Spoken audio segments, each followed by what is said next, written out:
Jiu-Jitsu. Il y a plusieurs époques. Il y a d'abord l'avant 1936, où il y a eu le judo, le jiu-jitsu, puisqu'on l'appelait comme ça à l'époque, qui entre 1895 et 1910 a connu un petit développement, avec même l'ouverture de clubs, des Japonais qui sont venus chez nous, des Français qui ont travaillé, et il y a eu une quinzaine de livres qui ont été édités à cette époque.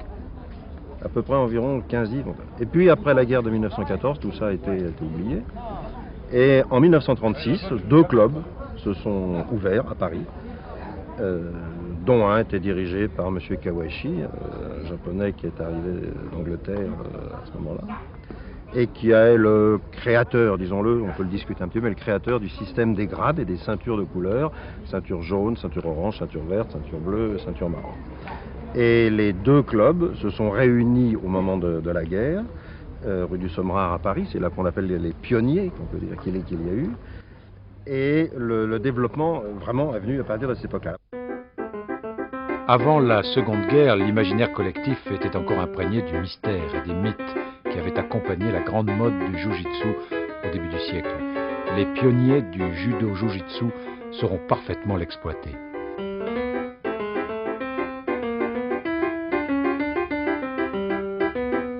Les tout premiers adeptes du judo, enfin en France, à l'arrivée de Kawashi, c'était l'aspect Jiu-Jitsu qui les a intéressés beaucoup. Et d'ailleurs, à l'époque, jusqu'en 1960 presque, tous les championnats, tous les galas, toutes les démonstrations de judo avaient toujours un moment, une démonstration de Jiu-Jitsu.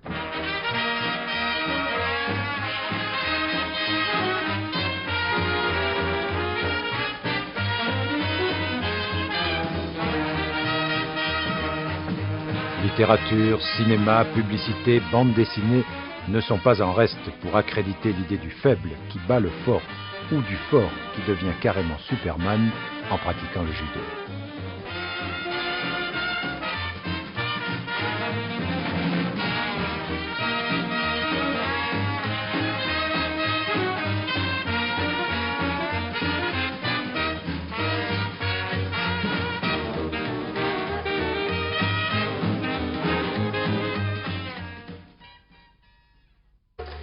Kano Jigoro. La légende conte que c'est en voyant une branche de saule ployer puis se débarrasser de son fardeau de neige qu'un vieux sage inventa l'art de la souplesse, le Jiu-Jitsu.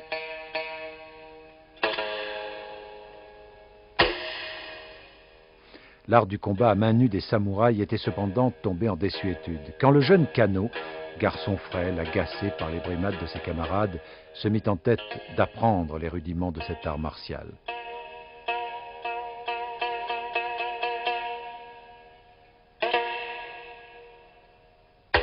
Il devint rapidement un expert et ouvrit, à 23 ans, sa propre école baptisée Kodokan, ce qui signifie école, où la voie, on pourrait dire la vie, est enseignée.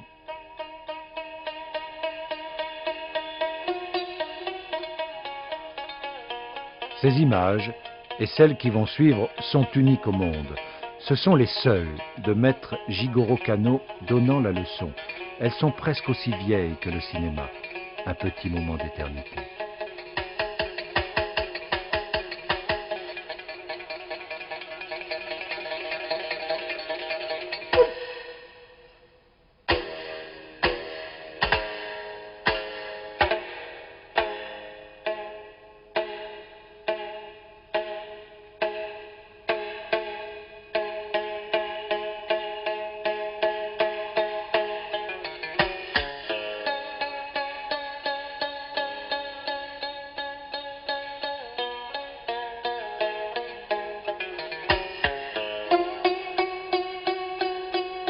Kano, professeur à l'école normale supérieure, membre de l'Académie impériale, était l'un des plus brillants intellectuels de son époque.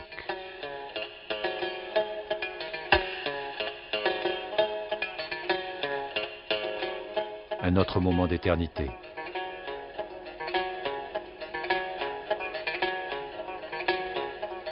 Il fit des différentes méthodes de Jiu-Jitsu, édulcorées des techniques les plus dangereuses, une méthode d'éducation complète qu'il appela judo, bientôt obligatoire dans les écoles du Japon. Jigoro Kano considérait que la pratique du judo permet à chacun de découvrir, à partir d'un effort personnel, l'étendue de ses possibilités, la variété de ses ressources, la vanité des apparences et le besoin que l'on a d'autrui. Il résumait le principe du judo, qu'il voulait d'une absolue généralité par deux formules: utilisation optimale de l'énergie physique et mentale et prospérité mutuelle. C'est encore aujourd'hui la devise du judo français.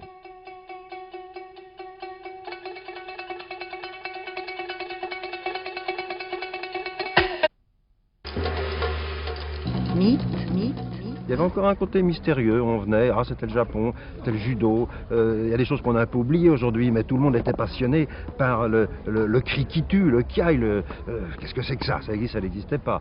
Le kwatsu, c'est-à-dire que quelqu'un qui allait tomber dans les pommes, comme on disait, on va le ranimer, alors qu'est-ce que le geste il faut faire, on apprenait ça quand on était ceinture noire, toutes ces petites choses, ça peut dire. Mais tout ça, ça attirait dans les clubs, je fais partie de cette génération, qui attirait dans les clubs. On a parlé du kwatsu, des méthodes de réanimation, il y a aussi des méthodes pour donner la mort, sans trace, avec juste des attouchements.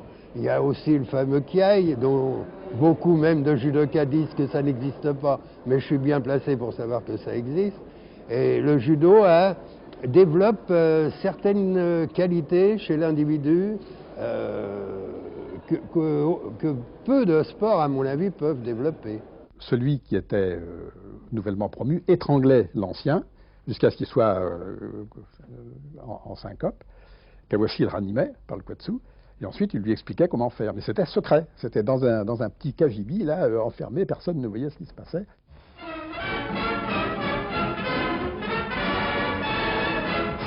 De Herth et Pygmal s'expliquent en finale.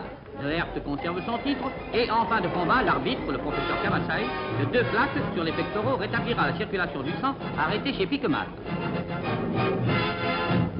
Il y avait une espèce de légende concernant le kiai, mais qui n'était pas tellement le fait des judokas. D'ailleurs, c'était davantage le fait des journalistes, enfin, ou de la presse, ou des médias. Enfin, à l'époque, on ne disait pas les médias. Enfin, mais qui n'était pas démenti par Kawashi.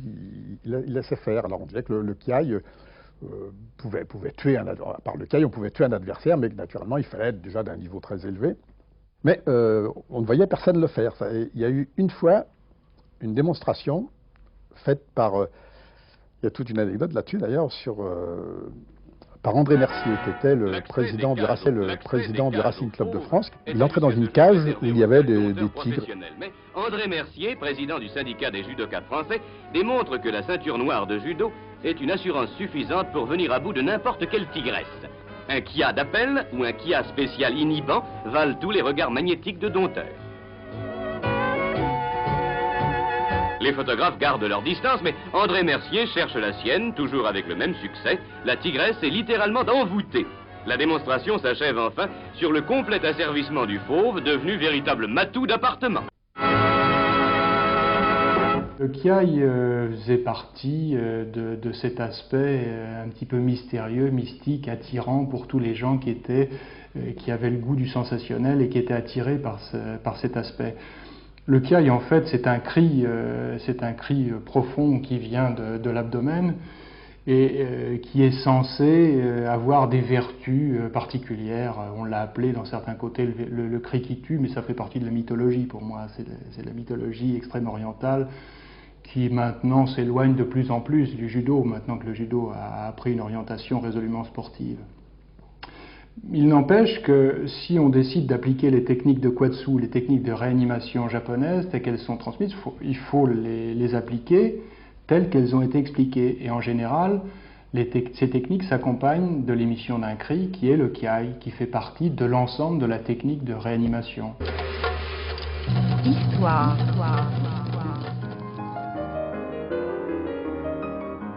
Sur le terrain, sur les tapis de judo, les préoccupations sont avant tout éducatives. Les premiers dirigeants de la fédération, qui posent ici pour la postérité, comme ceux du collège des ceintures noires créé quelques mois plus tard, pensent et agissent judo et non plus jujitsu. Ce sont d'ailleurs souvent les mêmes. Moshe Feldenkrais, éminent scientifique et créateur du premier club, avait déjà bénéficié du soutien et des conseils de Jigoro Kano lors de sa visite à Paris en 1936. Après l'occupation pendant laquelle le judo-jujitsu devient une section de la Fédération française de lutte, se mettant ainsi à l'abri des récupérations politiques, c'est l'action de Paul Bonnet-Maury, le premier président, qui va s'avérer déterminante. Il y a des intellectuels de tout poil, mais indiscutables, et généralement scientifiques d'ailleurs, qui se sont intéressés au judo, qui étaient sportifs, mais qui se sont intéressés plus particulièrement au judo. Bon, il y avait Joliot-Curie, il y a eu Bonnet-Maury. C'était des gens qui étaient au centre de recherche scientifique. Et puis Charles Farroux aussi, que j'oublie. Enfin, il y avait un certain nombre de gens qui étaient, je le répète, des gens qui s'intéressaient au sport, mais à une certaine forme de sport et au sport éducatif. C'est peut-être parce qu'il y avait un peu plus que la compétition immédiate. C'est peut-être parce que au début, il y avait cette formule, le petit qui n'a pas peur des gros, le petit qui peut battre les plus gros ou les plus lourds. C'est possible. Mais je pense qu'il y a eu aussi, je répète, l'aspect éducatif, et on a été sensible à cela sur le plan des grands universitaires, des professeurs, des divers maîtres qui ont été là. Bonnet-Maury, c'était un savant chez les judokas et un judoka chez les savants. Parce que c'est vrai que la personnalité de Paul Bonnet-Maury valorisait le judo, ça le crédibilisait effectivement. On disait si quand même quelqu'un de son niveau s'intéresse au jujitsu, le judo-jujitsu, c'est que c'est quand même quelque chose de sérieux. Et non seulement il a eu un rôle absolument déterminant dans la création et donc dans le développement du judo en France, mais également au niveau mondial, parce qu'il a été l'instigateur de la création de l'Union européenne de judo et ensuite de la Fédération internationale. Il ne faut pas oublier, il a été quand même secrétaire général de l'Union européenne et secrétaire général de la Fédération internationale pendant des années. Et à l'époque, c'était Rizei Kano, le fils de Jigoro Kano, qui était président de la Fédération internationale, mais c'était Paul Bonnet-Maury qui faisait tout le travail. Au championnat du Japon en 1953.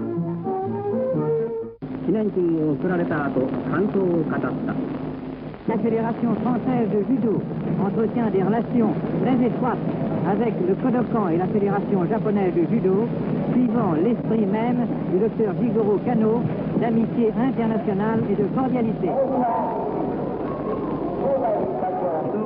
Depuis Paul Bonnet-Maury, la présence et l'action des dirigeants français dans les instances internationales seront toujours efficaces et constantes, avec notamment André Hertel à l'Union européenne, Henri Courtine et aujourd'hui François Besson au poste de directeur sportif de la Fédération internationale.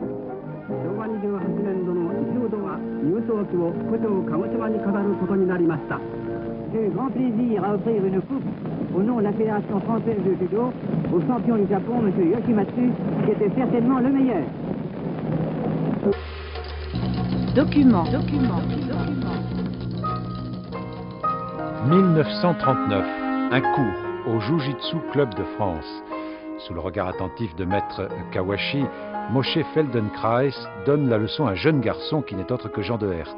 Jean de Herth qui deviendra le premier de la lignée des grands champions français.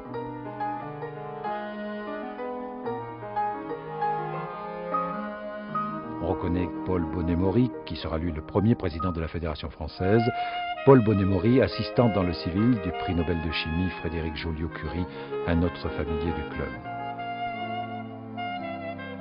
Sur cette photo de famille, on reconnaît également Irène Joliot-Curie.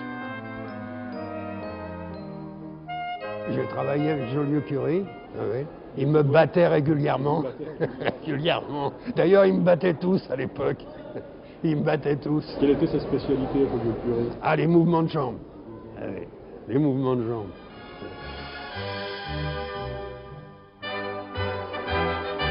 « 1951, les premiers championnats d'Europe organisés à Paris.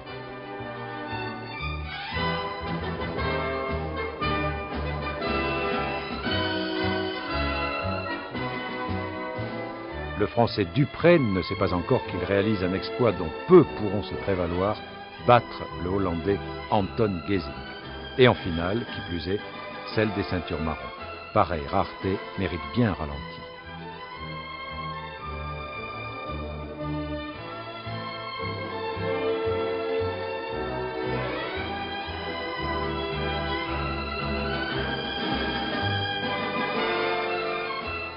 Combat en ligne des meilleurs judokas de l'équipe contre la terreur japonaise Daigo.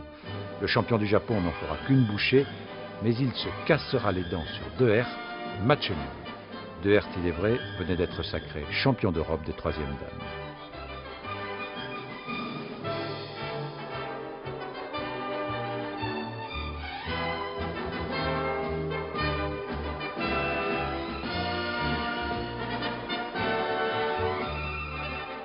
Pour ses mérites, il se vit décerner le grade de 4e dan des mains de Rizei Kano, président de la Fédération internationale et fils de Jigoro Kano, devenant ainsi le plus haut gradé des judokas français de l'époque.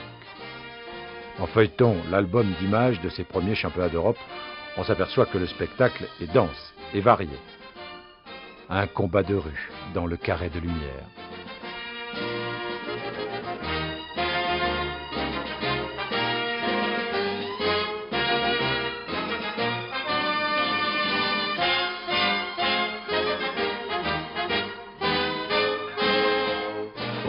Démonstration de kata entre Daigo et Kurihara Shihan, ancien professeur de maître Kawashi.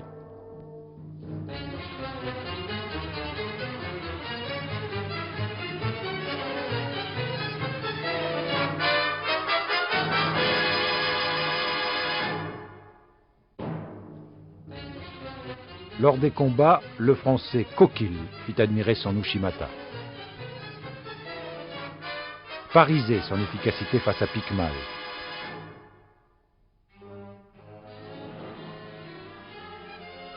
Voici encore De Herth face à l'anglais Gleason.